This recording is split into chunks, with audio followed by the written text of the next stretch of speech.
And with that, ladies and gentlemen, we move to the last session, the concluding session, wherein our discussions are going to be how to have our science and technology education, ensuring that it remains inclusive, accessible, relevant, aligned with the national aspirations, aligned towards addressing the real world challenges. And joining us in this conversation, we have two renowned academicians who are going to be sharing their views, and they're going to be in conversation with our assistant editor. As the stage is being set towards this conversation, I'll take this opportunity of introducing our speakers. We'll have Dr. Partha Sarathi Mallick, the Pro-Vice Chancellor of IIT, part of this conversation, a very distinguished academician and researcher. He has led key initiatives in rankings, accreditation, and international collaboration. He brings extensive global exposure through his work with universities and academic bodies across multiple countries. In conversation will also be Professor Suman Chakraborty, the director, IIT Kharagpur, an internationally recognized researcher whose work in microfluids and healthcare technologies bridges fundamental science with the societal impact. We also have Professor V. Ramgopal Rao, the Group Vice Chancellor of Pilani, a former director of IIT Delhi and a leader associated with institution building at the highest level. He continues to shape research innovation and academic excellence across the BITS campuses in India and abroad. And the session is going to be moderated by Mr. Saurya Sengupta, the assistant editor, Hindustan Times, as they take this conversation forward on making science and technology education more inclusive, more impactful, more relevant, aligning with our nation's aspirations, aligning with addressing the real world challenges, finding solutions towards these problems and challenges, serving humanity, the very importance of the education of science and technology. So seeking answers and seeking solutions through S&T education. That's, ladies and gentlemen, going to be the last session, and I invite our distinguished speakers to be please taking center stage, inviting Dr. Partha Sarathi Mallick, Professor Suman Chakraborty, inviting Professor V. Ramgopal Rao, and Mr. Saurya Sengupta, the moderator. Good afternoon, everyone. I'd like to welcome all the panelists. Thank you for joining us this afternoon.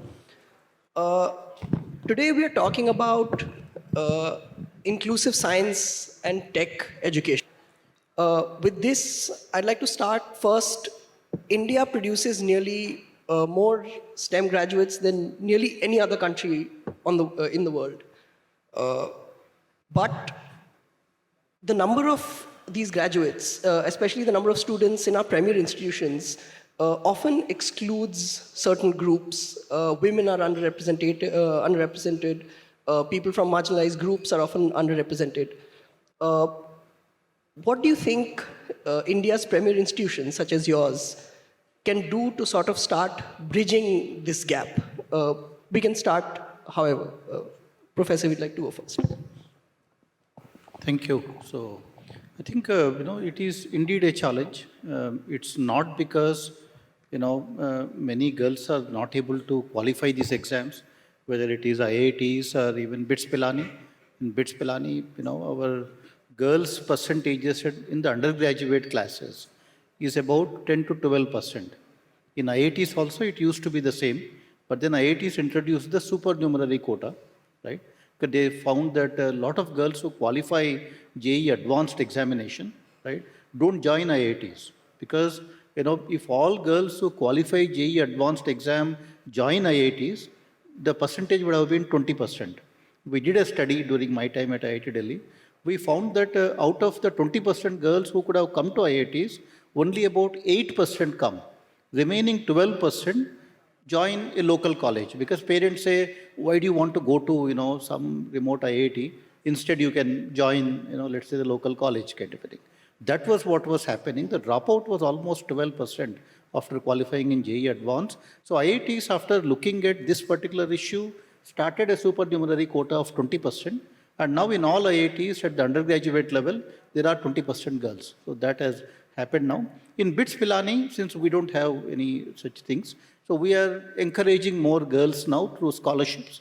This year, any girl who stands in the top 1,000 BITSAT ranks, right, will get free education. That's what we are announcing this year for the first time in the history of BITS Pilani, which is 60 years. So that we are now beginning to do. So these are the ways we are trying to attract girls to the engineering kind of a thing. But in IITs or even in BITS Pilani, the percentage of girls in the masters and PhD will be almost like 40 to 50%. If you look at our PhD programs in IITs or BITS Pilani, it's up to 50%, right? It's undergraduate level where the girls' percentages are low, and that is historically because of the coaching culture, right? To clear an IIT exam or a BITS exam, you need almost 2 to 3 years of preparation. For that, you need to go to institutions like something like Kota or other kinds of places where parents don't do that. Don't send the child, a girl there, while they don't mind sending the boy there.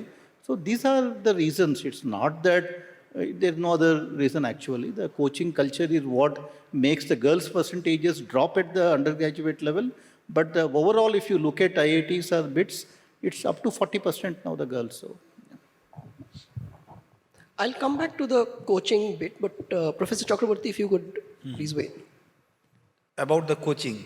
No, about generally how we can increase representation. I'll come back to the coaching. Well, my observation is aligned with Professor Ramgopal.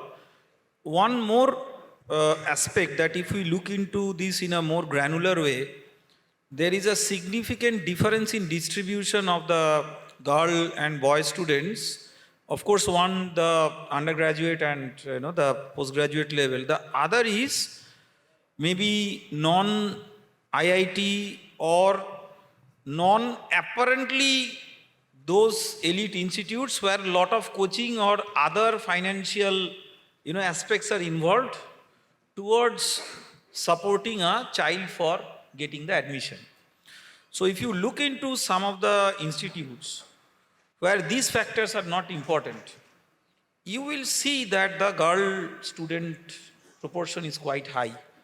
So we also have to see, I think at the end it boils down to the socio-economic factors which is leading to the preparation of the admission to the institute rather than the role of the institute itself. Role of the institute can always be to promote the number of girl students, and that all our institutions we are doing in different ways, giving them scholarship and even to a large extent, the social perception about girls studying certain subjects and boys studying certain subjects. We have not been able to get rid of these completely. Only in very educated and cultured and enlightened family, this is very easily addressed. But in many families, there are subjects which girls are sort of encouraged to study and boys are encouraged to study irrespective of what is their talent, and there is as such no difference. I mean, it's just statistically equally distributed among boys and girls.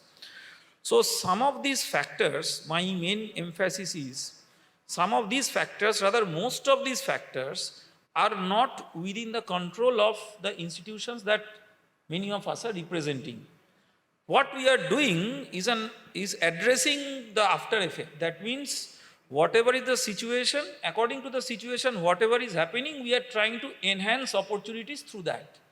But we are not able to penetrate deeply into the different socio-economic factors which is leading to that. So I would say that deeper problem, if we can address, then that plus the incentivization that we are doing, this will definitely attract many more girl students. This is what is my understanding. Dr. Mallick. Thank you. Actually, first of all, I'd like to share with you that I respect, admire some professors in India, Professor Ramgopal Rao and Professor Suman Chakraborty are among two them. So I would like to think in different way. In fact, it reminds me our great two visionary leaders, Swami Vivekananda and Jamshedji Tata. Because of their vision, their conversation, we got a great institution, IIC Bangalore. And within 40 to 50 years, we got some of the best IITs. Of course, first is IIT Kharagpur, best technical institutions, I'm saying. Much later, we got some of the excellent private institutions. VIT is one of them. So now, why I'm saying this, to ensure this inclusive education for boys, girls, and all, education, to ensure the education for all these great institutions, either science institution or the technical institutions, private institutions, the top institution need to, and the leader of this institution need to come forward through their technology so that we can minimize the gap, minimize the problem. As of, if I say about the VIT, we have very some good schemes. One is, I will tell you that our, because of our founder, Dr. G. Viswanathan, he initiated Universal Higher Education Trust. Through that, the meritorious needy student get stipend, and 66% of the recipients are the girls. So, you know that we VIT professors, staff of all campuses, they contribute 1 day salary. I believe this should be the model for all the institutions of the country. And this year, 1 crore 30 lakh we contributed to this higher education trust. And this is for the higher education for all. I'll tell you that we have a scheme, say STARS scheme, and from every district, top 2, the one boy, one girl, of course through their merit, they get full freeship in VIT. So we now extended it, earlier it was in Tamil Nadu, extended in Andhra Pradesh, extended in Madhya Pradesh. So this is another model VIT Chancellor, of course, he took the initiative, we have shown it. And of course, you all know about that EPSI, this Education Promotion Society for India, 8,000 institutions registered. So that our Chancellor, so many years as the president of EPSI, he played a very important role. So again, I would like to tell you that the top institutions and the top leaders, like our Chancellor, the founder of the institution, Dr. G. Viswanathan, people need to come forward through their technology to ensure inclusiveness in higher education, especially science and tech education, and STEM education. This is what I believe. Thank you. Professor Chakraborty raised a very interesting point. He said that at the societal level is where this sort of inequality begins, this underrepresentation begins, and that as leaders of higher education institutions, you can only react and then respond. Do you think India's higher education institutions are doing enough to react and respond? Or do you think there needs to be more administrative impetus? Can private universities take bigger steps than they already do? In fact, a lot of things are being done now in IITs. When at IIT Delhi, we started a general awareness program. Bollywood has a lot of role to play in girls not choosing engineering. In how many Bollywood movies have you seen a woman as an engineer? A typical Bollywood caricature of an engineer is a man with some helmet standing next to a bridge, right? That's what Bollywood, has actually done. And so many girls think that engineering is not for them, right? So we started to bring in awareness. We used to conduct a lot of sessions, addressing girls particularly. We have qualified in the JEE exam, saying that civil engineering is no longer going and sitting, or standing with labor, in a bridge or anything. Civil engineering is also environmental engineering. If you come to IIT Delhi, there are a lot of leading faculty members in civil engineering who are actually, studying climate science, who are doing environmental engineering. A lot of such work happens. They work with equipment inside the laboratories, right? So I think that Bollywood, stereotyping has also, damaged the reputation of engineering when it comes to girls. And things are changing now. I think through all these awareness sessions, things are beginning to change. And in all institutions now, we are also, like I said, in BITS Pilani, top 1,000 girls in BITSAT free education. We have said that IITs have introduced supernumerary quotas, right? I think it's a matter of time, what has happened traditionally over a period of time. Even in the Three Idiots movie, why are all the three heroes men?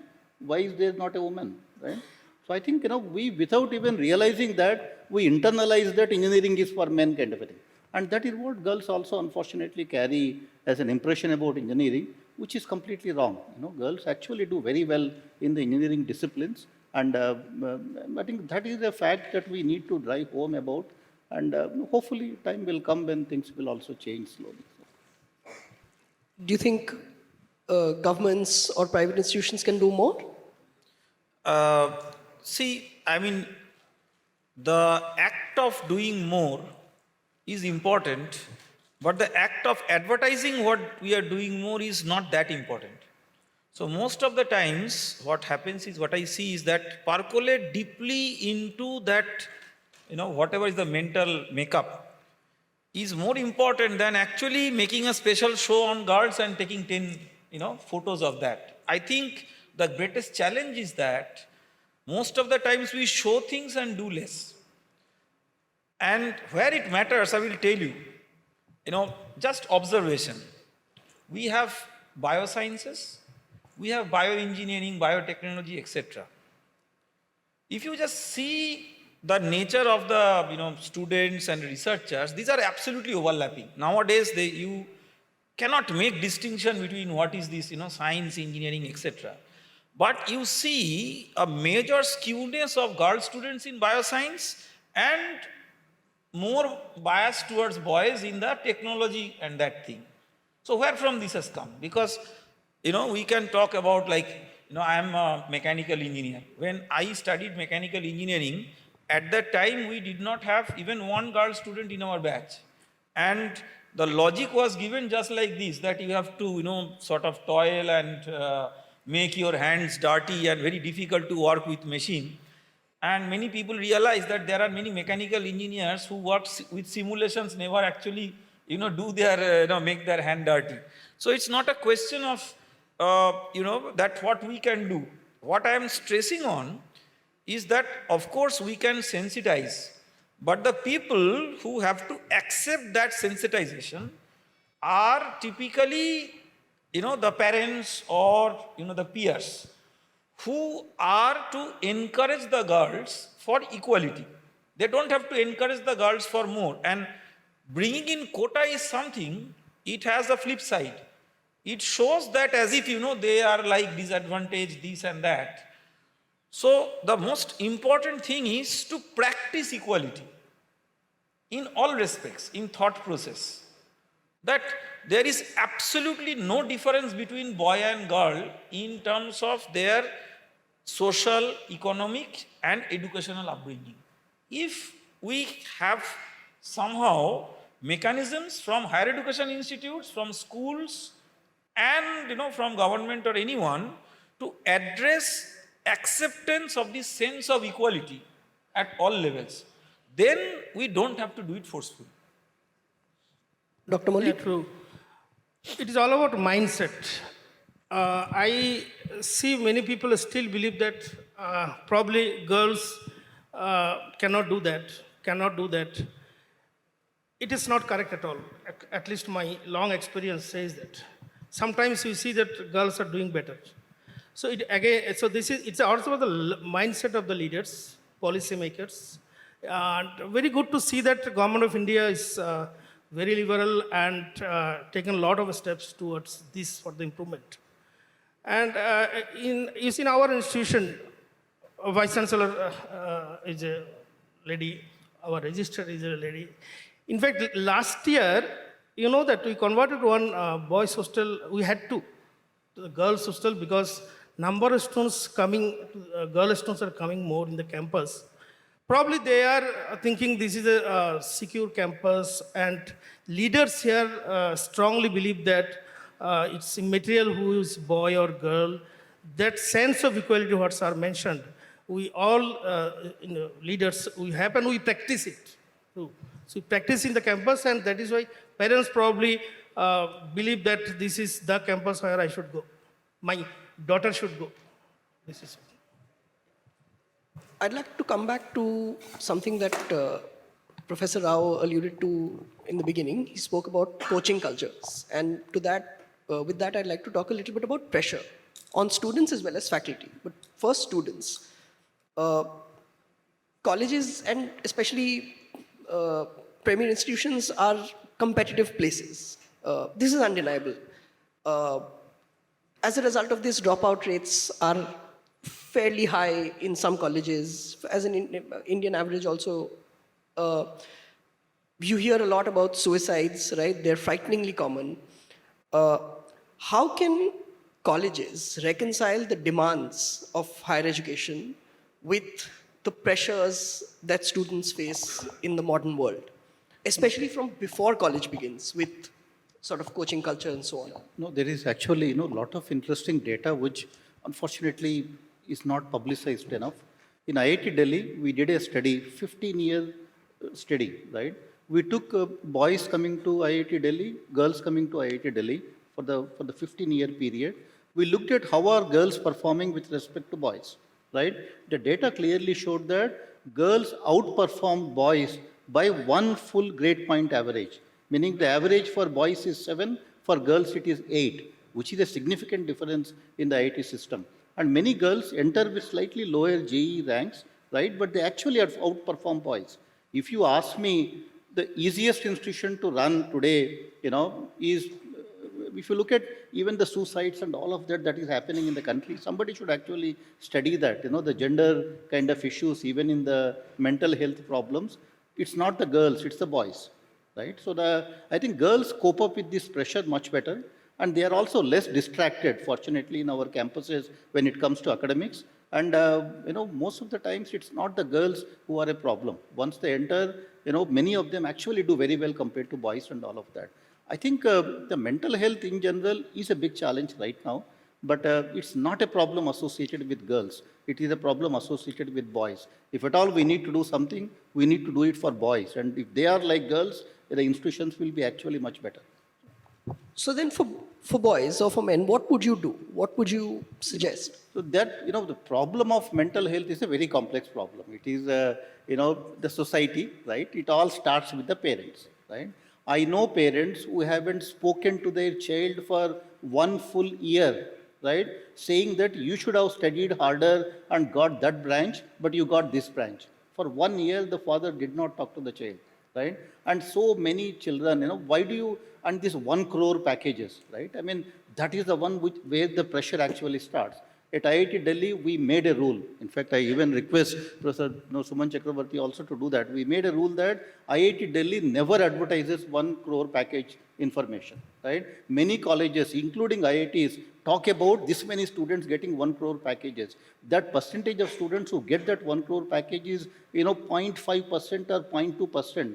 By just highlighting those 10 students who have got the 1 crore package, you misguide the entire generation of parents and children that going to IIT would mean you get 1 crore package. It's less than 0.5% of students actually get that package. In IIT Delhi, we took a conscious decision. We said we will only advertise the mean salaries, the median salaries, or we will only advertise the average salaries. But we will never talk about the highest salary kind of thing. In BITS Pilani, 2 years ago, being in the private sector, we said that we will not advertise 1 crore packages. If you look at BITS Pilani advertisements since I joined BITS Pilani, you would never find any information about how many students got 1 crore, 2 crore kind of thing, because those numbers mislead the entire society into believing that going to these institutions is to get that 1 crore package, which is not a reality. I think some of these simple steps that we take, the mental health, the counseling, I would say should start with the parents.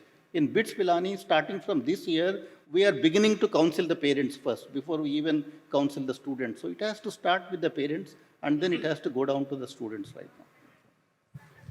Professor Chakraborty, do you Yeah, agree? extending this, again, the first disclaimer is mental health problem is a very complex problem. Now we can start with, of course, the journey of a child. If you see, I would say that the quality which is required for a child to get admitted to IIT equivalent students or IIT capable students is actually the curse in terms of the mental health crisis. See, when they are in class 8 or class 7, the parents will focus them with a particular purpose, and the successful students are those who can achieve that. Now, during that time, they are forced to go through a one-dimensional development in their mental makeup.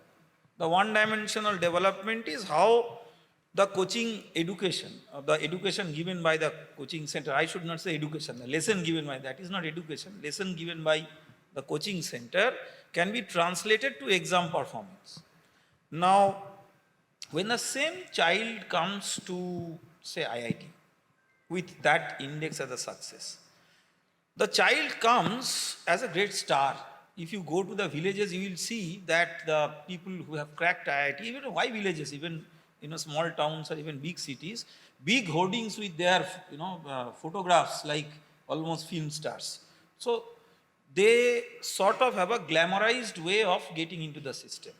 Now, once they get into the system, they may face many challenges. And some of those challenges are actually non-academic challenges. People believe that it's an academic challenge, but all of us who have been in IIT system for a long time, we know that it is actually easier to pass in an IIT exam, much easier than actually cracking to get into the, if you think about the, toughness in terms of so-called toughness. So the challenge is not really the academic challenge that someone is facing. The challenge comes down to now that there is an expectation which has got built up on that individual. Now, the individual will develop a perception for many reasons that either the individual is or the child is not able to meet up the expectation in reality, or even a pseudo fear that he or she will not able to do that. Say someone getting this kind of a package and all, and one class junior student or even a student of that says that, oh, I was much better in all respects, but I am not getting it, or I might not get it. So this sort of, I would say, some unhealthy thought where they do not have a holistic idea that this package as a whole means nothing. The career is a long race. So what is their alignment, what is, in which they are good at and they will progress well in the career, it is very uncertain, nobody knows. But at that point of time, that becomes their, it's a matter of success or failure. So now, but an interesting thing is that when we people were students, it was also very similar. Not that, IIT, whatever entrance exam was much, simpler or whatever. It was similar. Now population has increased. That is the only thing. But in those days, I tell, many times I mix with the students, go to hostels and say that it's also very, surprising for me, just as an individual, because when we were students, we had so many challenges, and there were many teachers who used to sort of call us with whatever, names of whatever animals available in the zoo for, not performing or whatever. Give whatever poor, marks or grades. But we had a nice way to ventilate because we were more physical in terms of our interactions. We would mix will at the end of the classes maybe go for a, some kind of what we say as, adda type of thing, or playing on the ground. That was a physical mixing era. So now I think whatever were the factors, those have remained. One extra compounding factor is isolation due to electronic media addiction, in whatever way, including the social media. Because they are all immature age group. They cannot absorb the social media things in the way, or rationalize in the way in which people of our age group can do. So all in all, the crisis builds up in the mind and they are not able to ventilate. And that is actually, that creates the maximum crisis. One of my, my early career students, he came back after a long time just, to meet me, and he said that, sir, we see the big difference is that when we were students, you people had a tough time to keep us within the hostel room because we always used to go outside. And now you are having a tough time to actually sort of bring the students out. So it's completely opposite. The challenge has become completely different. So this mental health crisis has to do with the upbringing, the parental pressure in terms of return of investment. Professor Ramgopal was mentioning about parents' dissatisfaction if the child is not able to crack well in the entrance exam. One of the unfortunate incidences that happened in IIT Kharagpur, we got the information that one of the parents was not actually speaking to the child for maybe a long period of time because he could not crack a particular internship. And we had a sort of external task force to look into all these aspects, and they interrogated and interacted with many students and in different groups, logical groups, with no influence of the teachers. They were just doing that. And the outcome is that 80% of the students have confessed that they are in serious parental pressure. So the bottom line is that when that gets built up through again a socio-economic vicious cycle, how much we will be able to do unless we come in a team where we parents all are not different. Like when something happens to a child, I think that they are they may be student as per my definition, but they are also like my son in a different perspective. So after taking over as director of IIT Kharagpur, two measures I have taken, very basic measures. One is that we have introduced the Dean Student Wellbeing, which is different from the Dean Student Affairs. And perhaps in the IIT system, this has been the first that we have done. The second is we have started a parent, teacher interaction and the induction program that we have to the first year students. I myself address the parents, and we have made a follow-up. Now we are having a hostel level interaction where the parents are meeting with maybe the warden and all the relevant support staff there. Not necessarily always physically, because they may not come always physically, but we are trying to keep a significant touch with the parents, and perhaps to ease out these kind of situations which without parents we cannot do. So the bottom line of what I want to summarize out of this is that we are taking various measures, but nothing is enough unless we have a very deep social awareness about all these things, and that culture gets inbuilt into the child as the child grows and get into the higher education stage. Dr. Mallick. So you mentioned that child mental health and suicide. I think morning they asked this question to minister also. Actually, it is all about how caring we are. How do we take care of the students? People say you have 45,000 students in the campus. In Vellore, I'm saying, no problem. How you are really making it happen? First of all, I say it is possible. How? We have a system called proctoring system. Every teacher will have 20 students. So they take care of the 20 students and their parents. And they are in WhatsApp group, and if any problem, anything happens, even a small problem also, immediately they can address and comes to us. So it is 45,000 students, big campus. You have about 3,000 teachers, but for one teacher, only 20 students. I am a teacher. I need to take care only 20 students. So that's what our chancellor also said, that if you take care of 20 students, problem solved. So, and this is the main reason I strongly believe that proctoring system is there almost in all institutions, private, government institutions. But the issue is how effective the proctoring system is. Of course, we have counseling team, students counseling team, we have a 12 members team. But this proctoring system is very, very effective in the campus.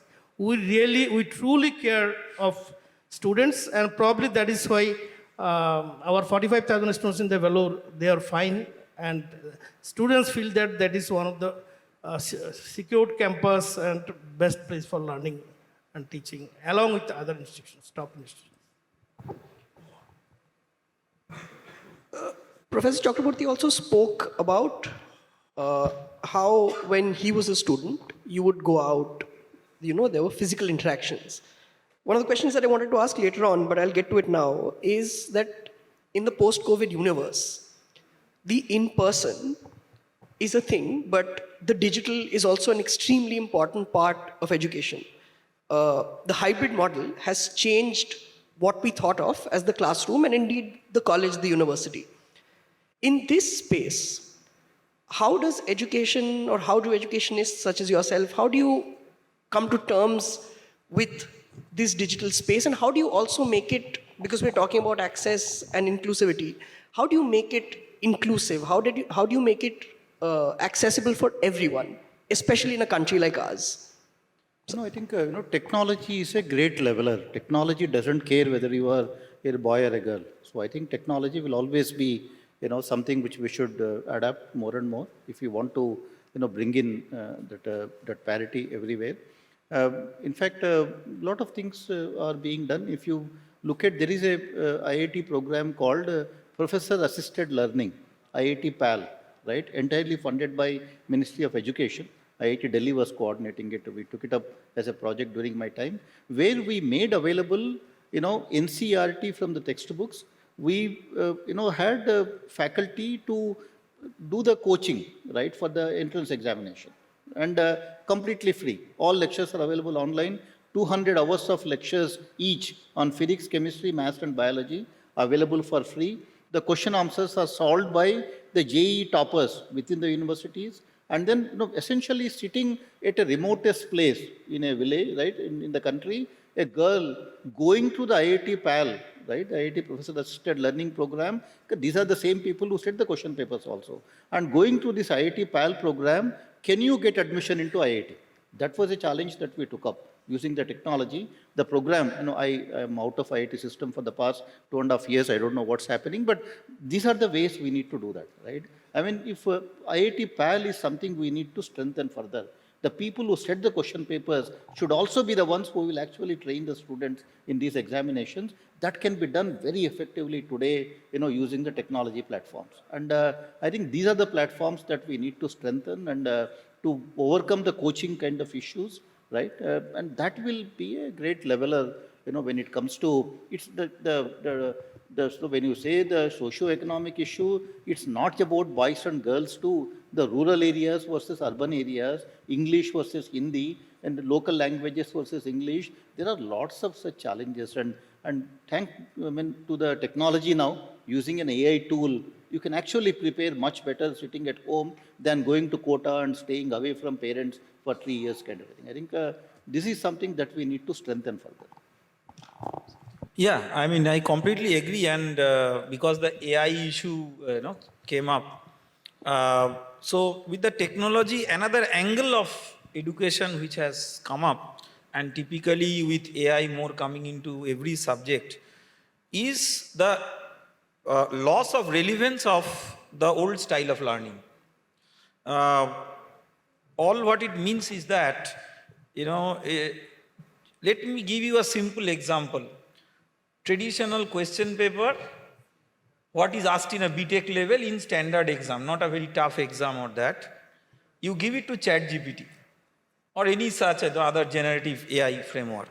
It will give, in most of the cases, the right answer if prompted properly. It depends a lot on the prompt and the other things.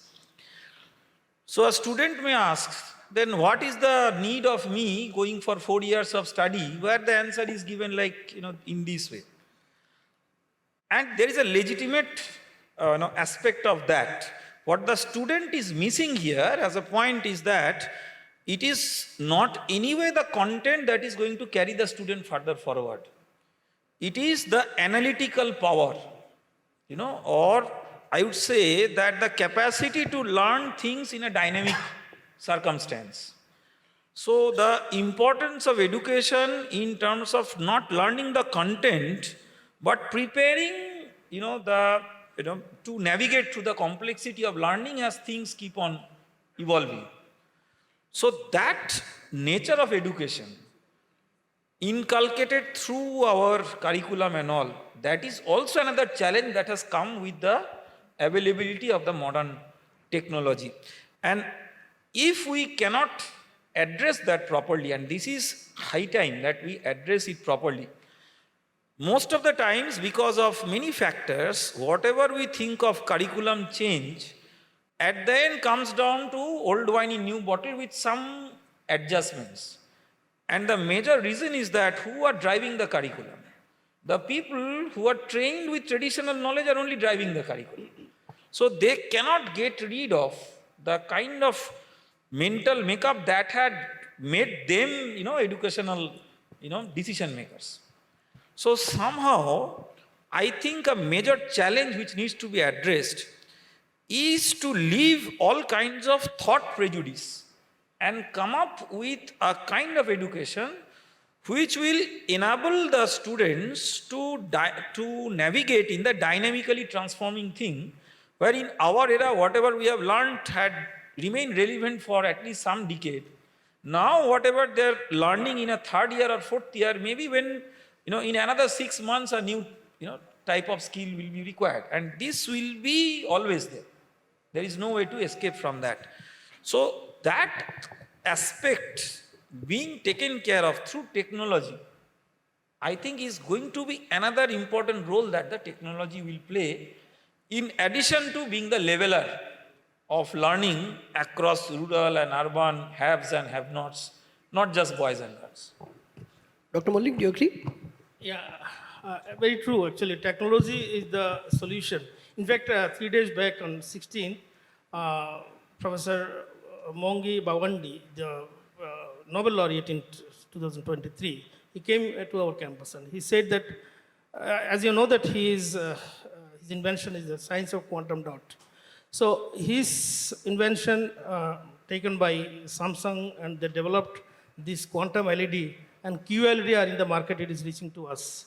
I know some of the technology developed by our professors, so it is reaching to the people. So especially the digital technology will ensure the transparency. If transparency is not there, it is very difficult to ensure education for all. So digital technologies are the solution, and open source tools so that everybody can get the access to it. I still remember in IIT Bombay, Professor Deepak Phatak, his Scilab, basically he wanted to MATLAB, an alternative solution to MATLAB, because MATLAB is very expensive. So this Scilab is open source solution for MATLAB. Yes, it is now it's working, and it's an open source tool, and students, even rural private engineering college or government engineering college students, can use this Scilab. It's open source. So this kind of digital solutions need to reach to the people at large, in the sense students, and so that we can ensure the education for all. So ultimately, technology is the solution. I fully agree with all my speakers. Science is an inclusive space. Society needs to come to terms and address its inequalities, and technology is a great leveler. I think those are the key takeaways from our discussion today. I think that's all we have time for. Thank you so much, Professor Rao, Professor Chakraborty, and Dr. Mallick for joining us today.